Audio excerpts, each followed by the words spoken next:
What's up, people? So, real quick, I wanted to pose a question for everyone to kind of think about as we start this new year.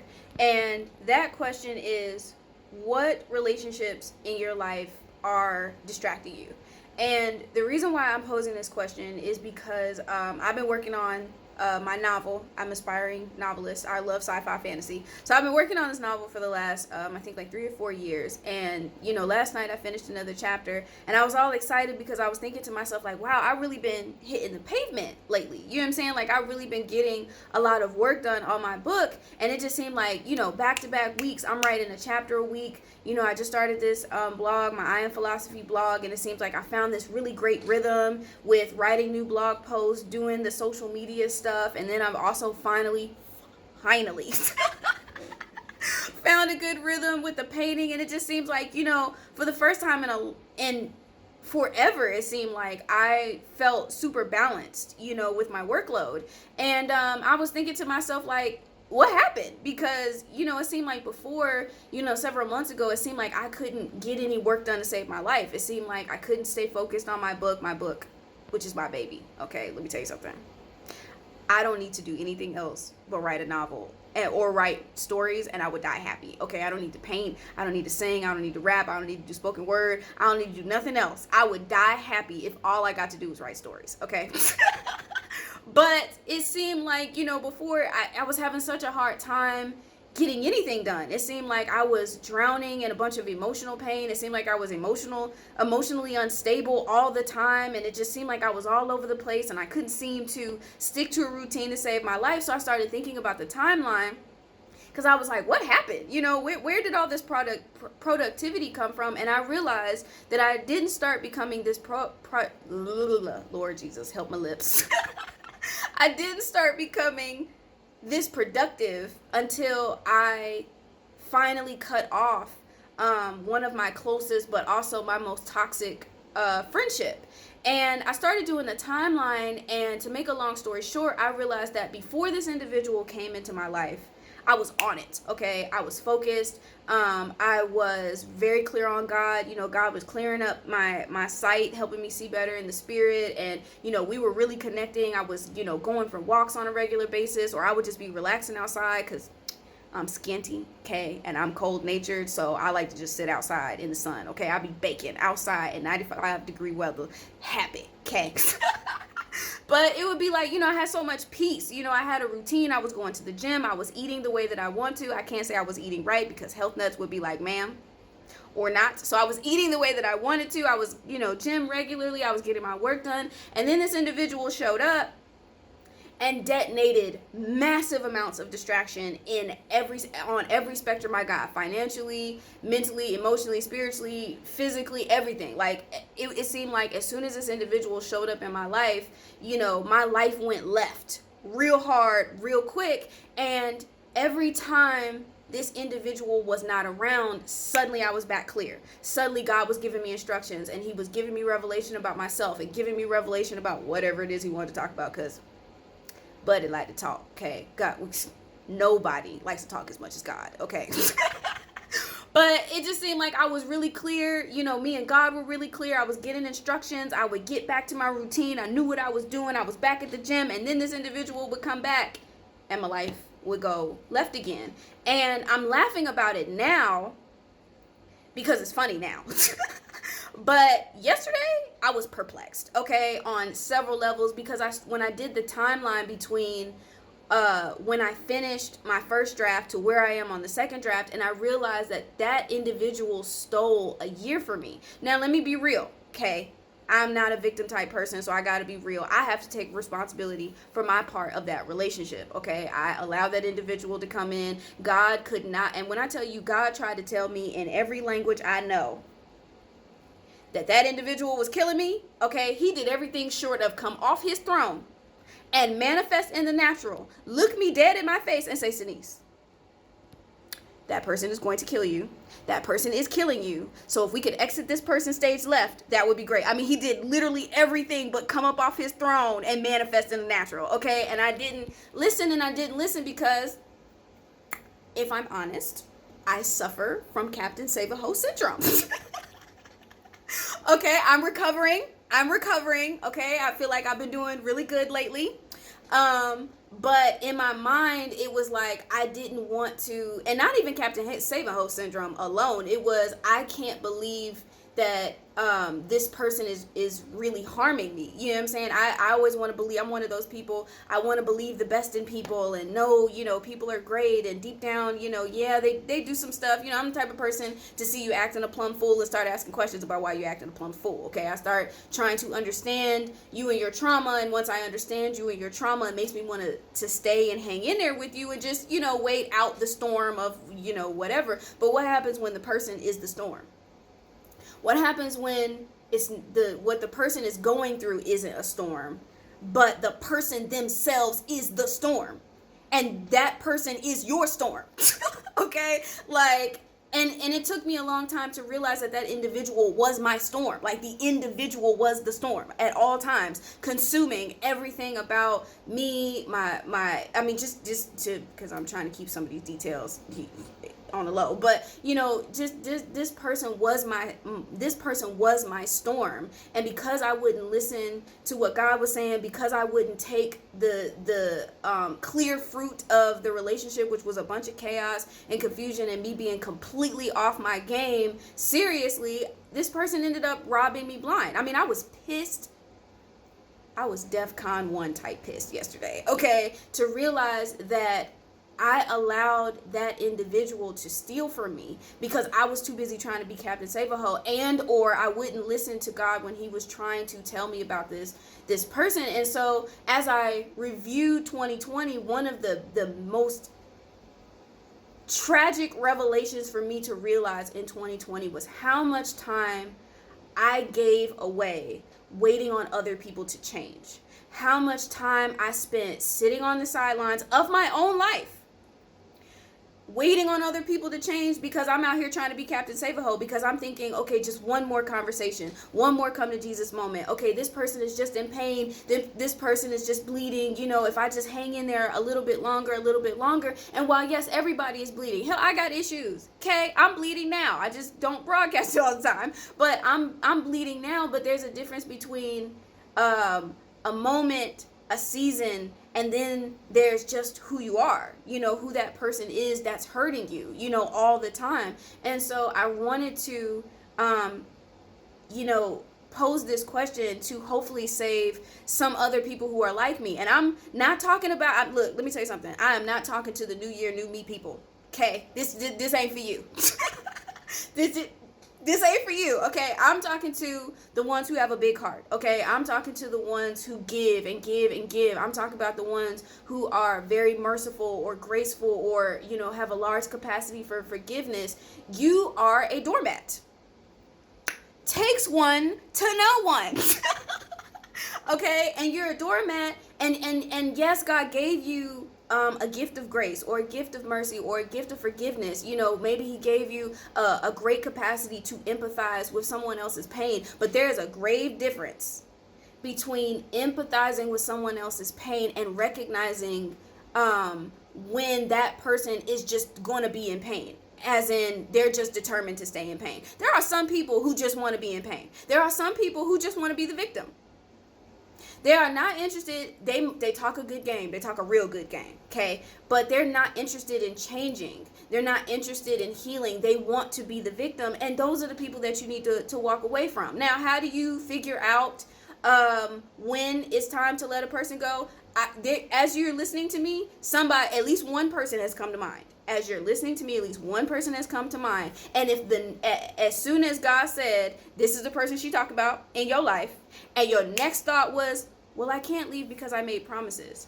Well, I can't leave because this person needs me. Well, if there's any sense of guilt, if there's any sense of shame, if there's any sense of regret or obligation or fear or feeling like you're going to be betraying them, that's not a relationship that you need to be in. If you feel like you choosing you is going to betray them, you need to leave. Okay, I speak from experience because I had a couple of relationships like that where I was like, I know I need to leave. This person is killing me.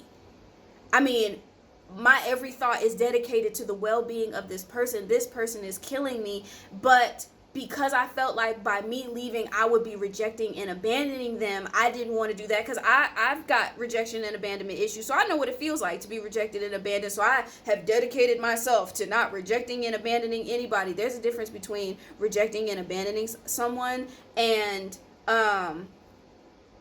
needing to cut ties because if you don't, you're going to die. That's not abandoning someone. You know what I'm saying? At least not the way that you're thinking about it. You know what I'm saying? At least not in the you betrayed them kind of sense. You need to prioritize you. Let me tell you, I cut off 4 major of my top 5-6 relationships. Okay?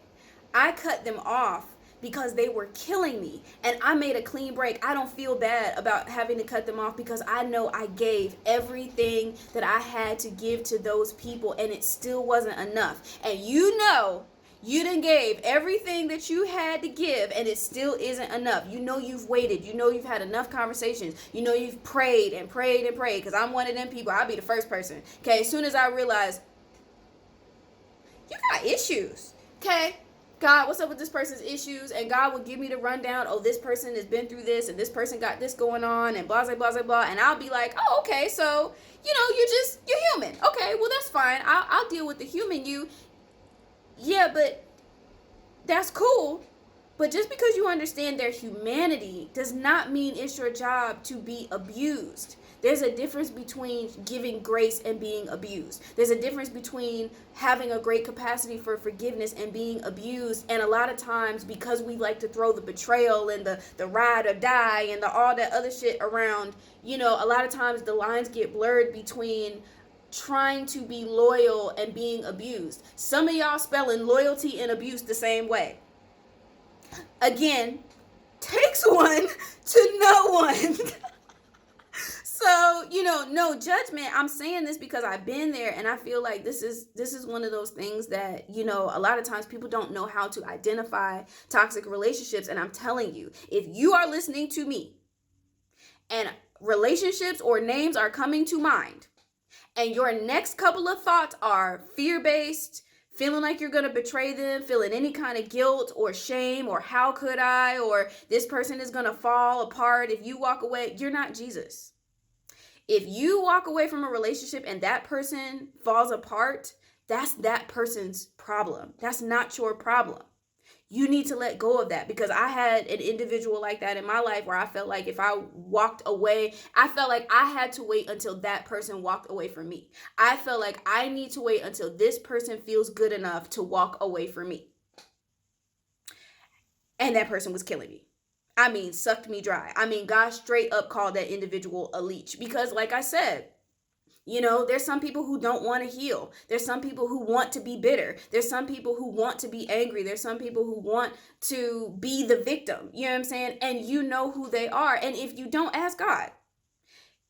Trust me, the only reason I was able to let go of the relationships that I did was because God kept saying, this person is not who you think they are. This person is not who you think they are. This person is really not trying to heal. This person is really not trying to grow. Trust me, if you've had the same conversation with a person 10, 15, 25 times, and that individual ain't even shifted or moved into growth, that person wants to remain bitter. That person wants to remain the same. And I'm trying to throw a line.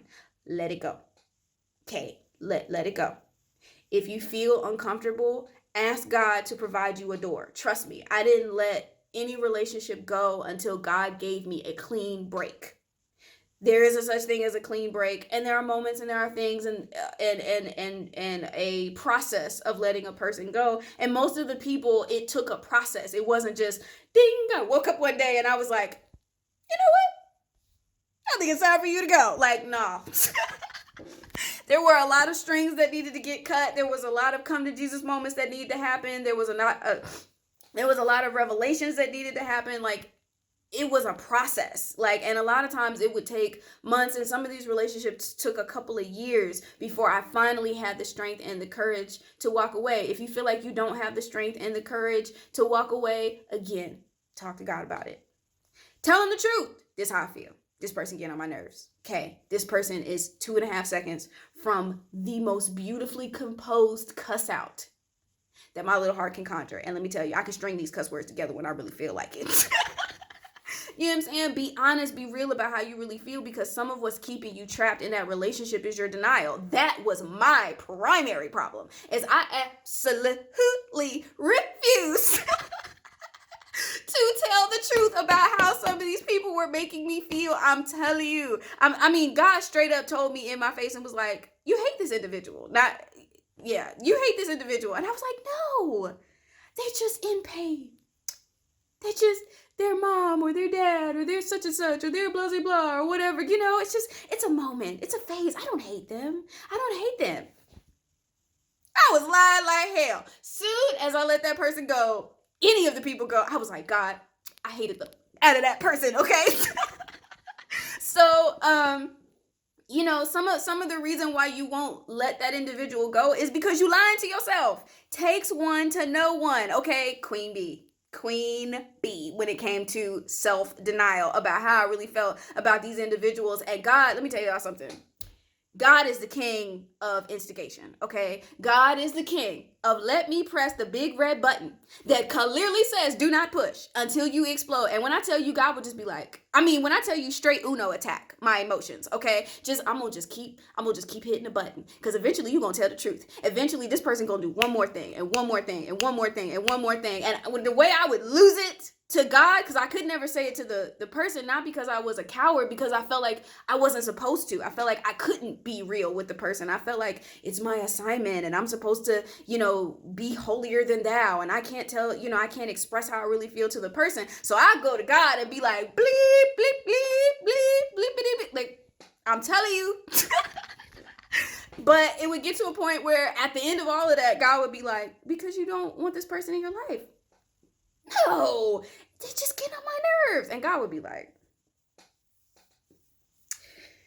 fam, okay, you want to stay in this abusive relationship? Because let me tell you, God does not want you in an abusive relationship. Yeah, relationships are hard, okay? But there's a difference between a hard relationship, because you're human and that person is human, versus this is an abusive relationship. You know what I'm saying?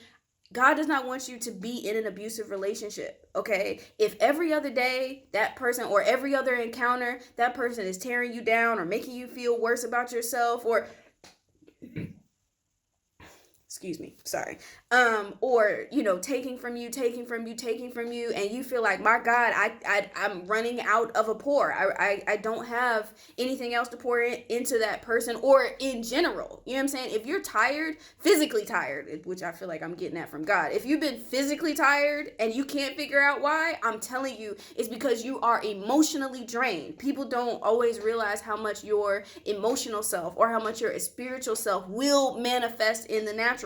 If all of a sudden you just suddenly excruciatingly tired, because that was how God, when I tell y'all, God put me on my ass over one of these relationships, and it was like, I would sleep all night, wake up and be like, I don't even want to get up right now. Like, I'm so exhausted. I would be hanging around people and I would just be thinking, all I want to do is go to sleep. And every time I was in God's face about it, because I was like, when I tell you, I could barely function through the day. I was so exhausted. And every time I would be in God's face about it, or just in God's face in general, he would keep coming back to this relationship I needed to let go. Every time he would come back to, this relationship is toxic. It's killing you. You're giving too much. You're doing too much. Blah, blah, blah, blah, blah. And it took several come to Jesus moments and me finally being honest, like, God, I'm upset about how this person is treating me. And God would be like, finally. It only took you 300 years, but okay. So, denial is one of, if not the main reason why a lot of you guys are having a hard time, letting go of some of these relationships, is because you won't be real about how the relationship makes you feel. Again, I know what that feels like. If there's one person that you can be honest with about how you feel, is God. Okay, I am never more flagrantly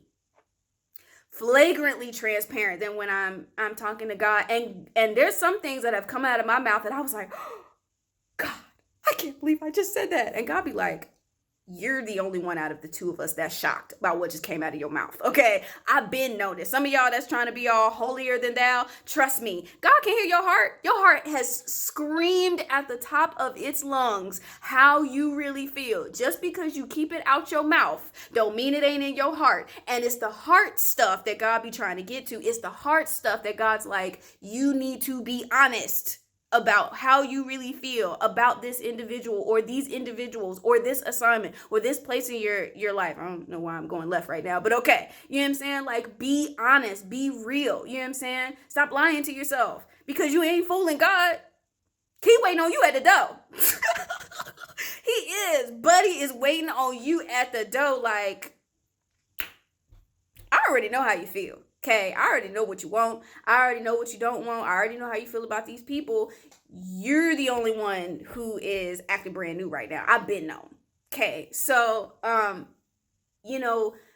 ask yourself these questions. You know what I'm saying? I didn't mean to go quite as left because I meant it when I said this was gonna be real quick. But I could be a little long-winded every now and then, But ask yourself these questions. What relationships in your life are distracting you? What relationships do you know you need to get rid of but you won't? And ask yourself and be real about why you feel like you can't. Don't try to cover it up. Be real about why you feel like you can't let this relationship go. Be real about the fact that you feel like you owe this person because this person helped you out, or you feel like you have to hang in there with this person because one more conversation, or this person is just going through a bad season. I'm telling you from personal experience, there's a difference between being in relationship with someone who is going through a bad season and being in relationship with a bad season. Okay?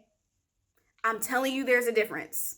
And if you're having a hard time distinguishing it, pay attention to the fruit. Pay attention to how you feel every time this person is around. And don't just pay attention to the good times, because that was my fault. That was my problem, is there would be like this much good fruit. And then there would be like this much bad fruit. And I would completely ignore all of this for this little bit over here. And I would be like, but this person is this, and iron sharpening iron, and da-da-da-da-da-da. And God would be like,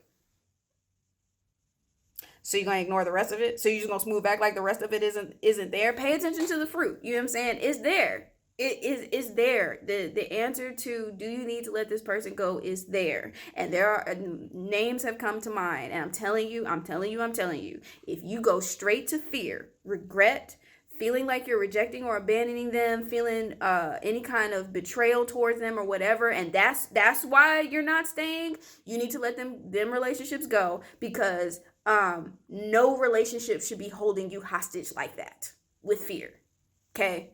That's not a relationship. You're a prisoner. You're a slave. Okay? And a doormat. Get free, bruh.